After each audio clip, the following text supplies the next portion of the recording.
Although French troops managed to take over Spain and Portugal with relative ease, rebellions against them started immediately and proved that the Peninsular War wouldn't be concluded as fast as Napoleon expected.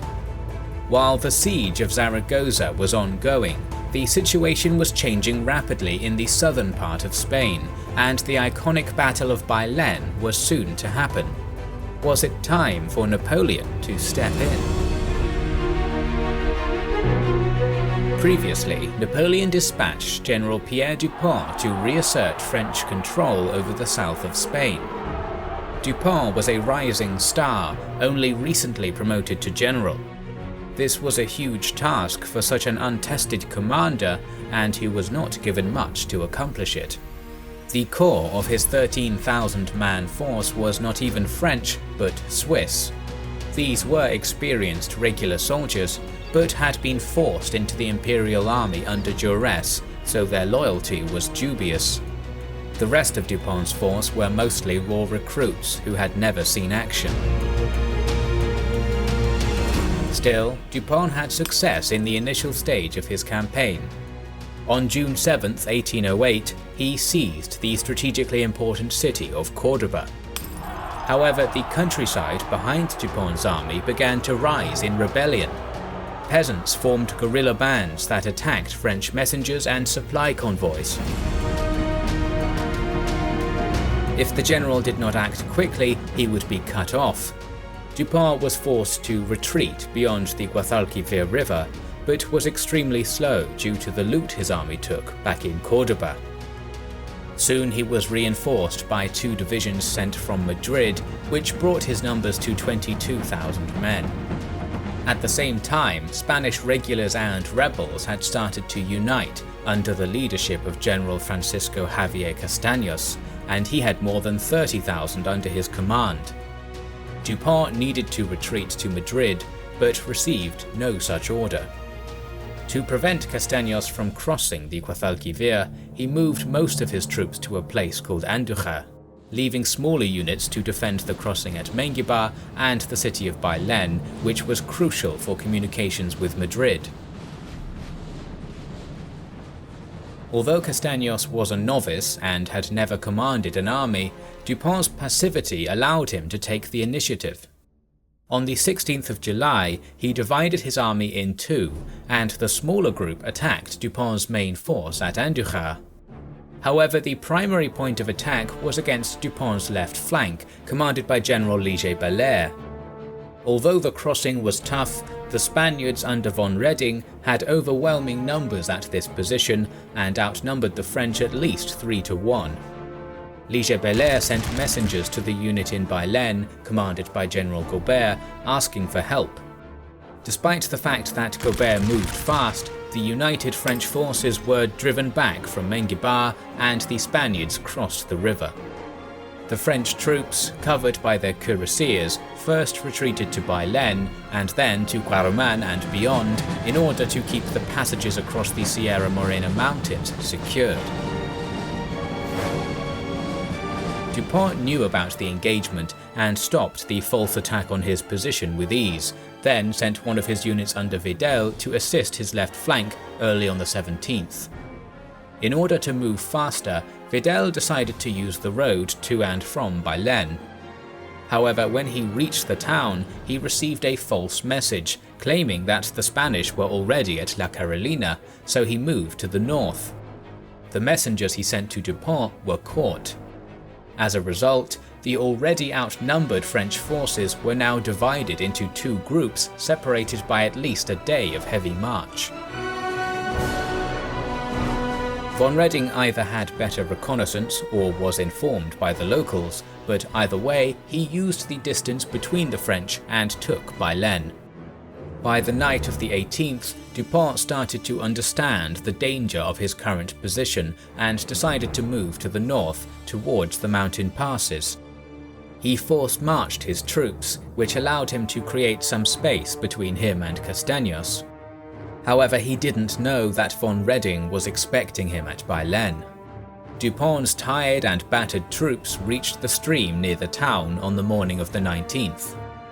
Although von Reding's troops occupied an elevated, very defensible position, which was only possible to attack from a narrow front, Dupont decided to charge, knowing that there were more Spanish troops to the south. Dupont also hoped that Videl's troops would come to his aid upon hearing the fight. The French charged 7 times uphill, and were even able to break through the first line of Spanish troops on a few occasions, but were then forced to retreat each time. At the same time, a few thousand of Dupont's Swiss soldiers deserted him and joined von Reding, who was their compatriot. Light Spanish troops sent by Castaños started to arrive on the battlefield. Dupont was now surrounded and offered to surrender to von Reding.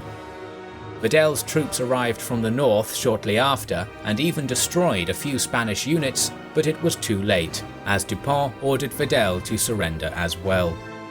More than 2,000 French were killed, and more than 17,000 became prisoners of war as a result of the Battle of Bailen.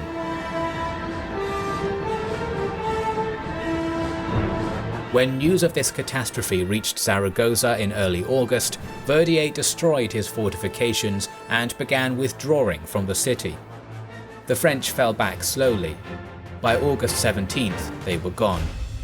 They had lost nearly 4,000 men. The Spanish had won, but at a terrible cost, perhaps as high as 5,000 casualties. Palafox was hailed as a hero. Zaragoza had been saved in no small part by the bravery and determination of her defenders, but none of it would have been possible without the Spanish victory at the Battle of Bailen. A few weeks later, the French commander in Portugal, Junot, lost to the allied Anglo-Portuguese forces at Vimeiro and surrendered the country. Napoleon ordered all French troops in Iberia to fall back to the Ebro River, abandoning most of the peninsula. At Bailen and Vimeiro, Napoleon had lost more than his soldiers. The myth of invincibility which had surrounded the French army for nearly a decade was shattered. But Napoleon was nowhere near giving up his ambition to control Portugal and Spain, and started to gather his forces, planning to personally lead them.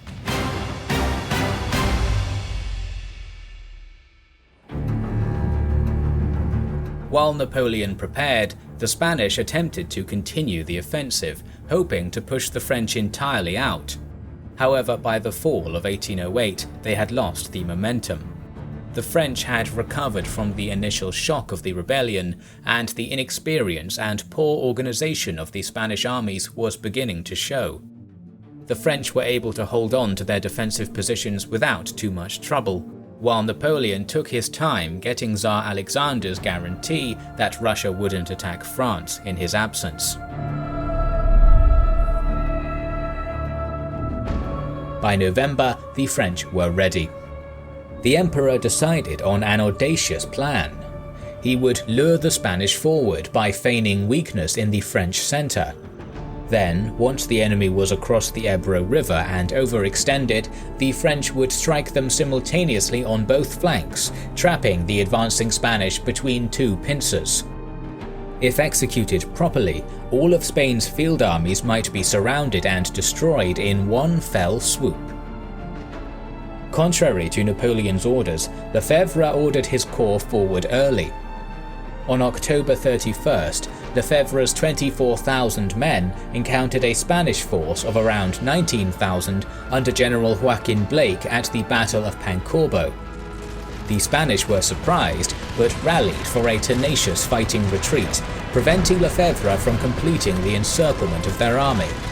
General Blake had been tipped off as to the precariousness of his position, and with his lines of retreat still open, his army began to fall back. Napoleon ordered Lefebvre to pursue, supported by another corps under Marshal Claude Victor. If Victor and Lefebvre were quick, there may have still been time to pin Blake down before he could escape the trap. Napoleon's offensive officially began on November 6th. All along the front, the French suddenly sprung into action, catching the Spanish off guard and unprepared. Some Spanish units panicked and fled. Others resisted bravely, but all were ultimately forced to fall back. Napoleon had seized the initiative. The campaign was off to a promising start, but not promising enough for the emperor. He constantly harangued his commanders to move faster.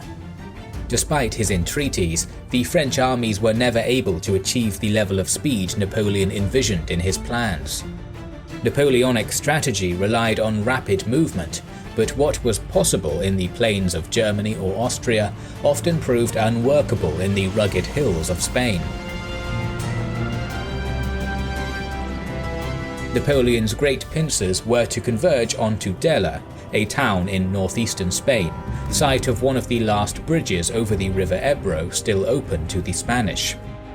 If the French seized the bridge, the Spanish field armies would be trapped.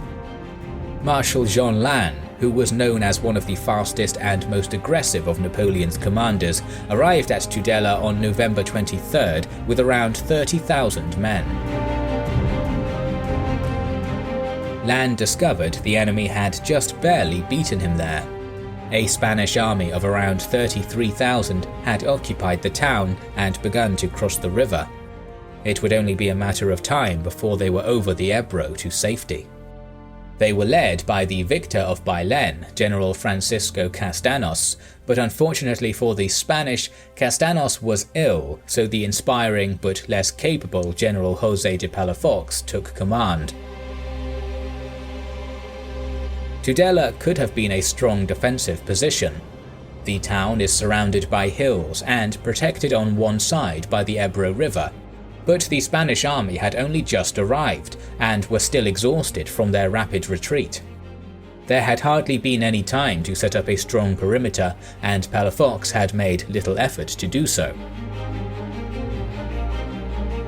Marshal Lannes was outnumbered, but he sensed the Spanish weakness and understood the importance of engaging the enemy before they escaped. The two armies made contact in the early morning, and Lannes ordered his advance guard to attack immediately. This was a small, haphazard assault, but the Spanish were only able to hold them off with great difficulty. The French fell back, but this probe had laid bare the vulnerabilities of the Spanish position. Marshal Lannes' instincts had been correct, and he prepared to pounce. There was no time to prepare any sophisticated maneuvers. Lannes' plan was simply to launch his army at the beleaguered, disorganized Spanish, break them as quickly as possible, and trap them against the other wing of Napoleon's pincer before they could escape.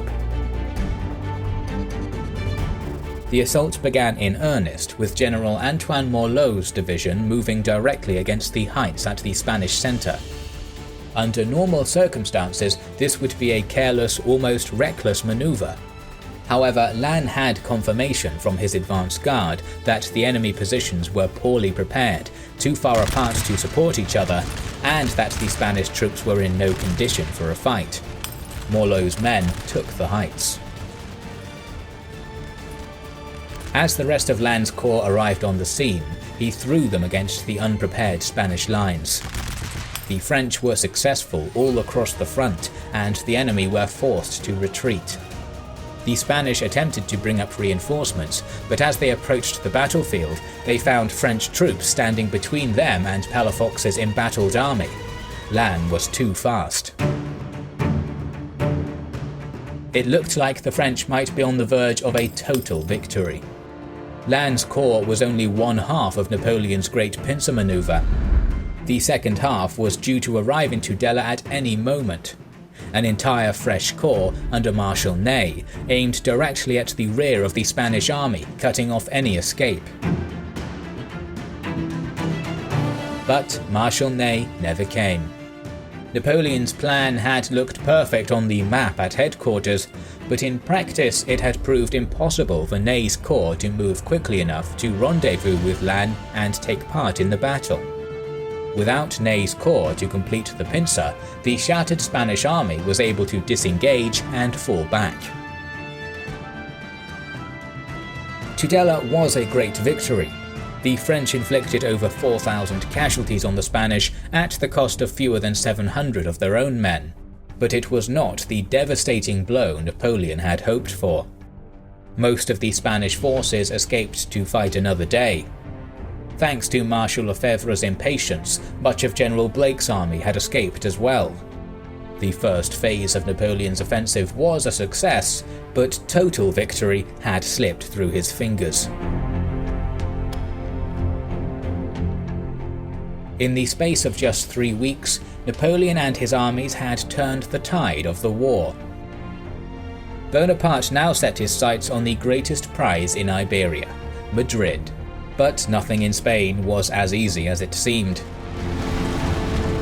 Thank you for watching the 3rd episode of our 2nd season of our series on the Napoleonic Wars.